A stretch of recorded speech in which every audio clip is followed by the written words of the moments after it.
You got a friend at Lee's Marketplace.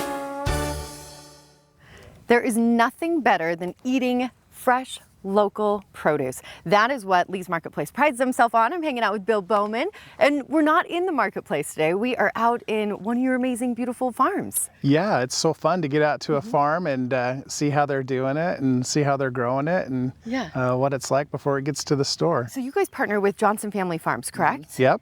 And let's talk about this corn because it looks beautiful. There is nothing better than fresh corn.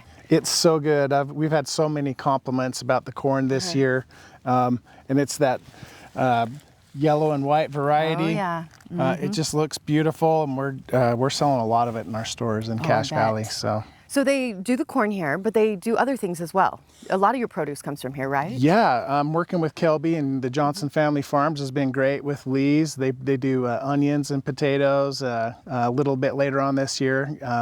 We've got the corn right now, and then I think at the end of next month, we'll be into squash, pumpkins, and things like that. All the good fall stuff. Yeah. Oh, which is, I think people just love that time of year, right? It's such good food. So let's talk, when it comes to the fresh produce, you guys really try to pride yourself in getting it as close to each store as you can. Yeah, in Utah, there's over 100 varieties of local produce, so we have to hit it during that season.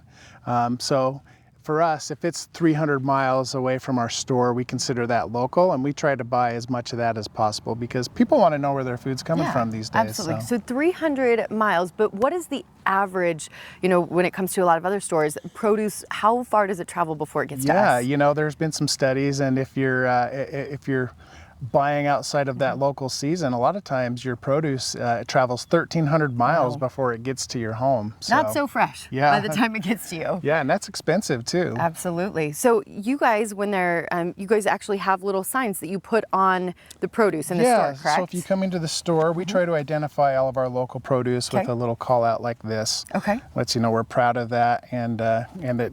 So look for those. Look for those because that's going to be a really good eating experience for you. And I also think that we can know that we're giving back to the local community. We're helping keep our community going. Absolutely. I mean, Kelby touched on, how it's important for local farmers. We like to support local farmers and local businesses, and those dollars, they stay in our state. It supports the family farms, and we work with small and mid-sized farms, so it supports those guys and it supports local businesses like Lee's that's selling it too. Well, good for you guys. We're big fans of Lee's, so we always love when you guys do your cooking segments, your catering. You guys do a lot, and you really try to keep that family camaraderie going that Lee's is all about. Hey, we try to have fun. We want to have fun in our stores. You guys do. So, of course, how many stores do you guys have? We have 7 stores. From Smithfield down to Harriman, Utah. And we feature local produce in all of them. Not all of it comes from the Johnson Family Farm, but we work with Associated Foods, and they work with farmers along the Wasatch Front to distribute local produce to our stores. Great. And if they want more information to find out all the locations, where can they go for more info? You can go to leesmarketplace.com. We have everything right on our website. Perfect. Bill, thanks so much. Thank you.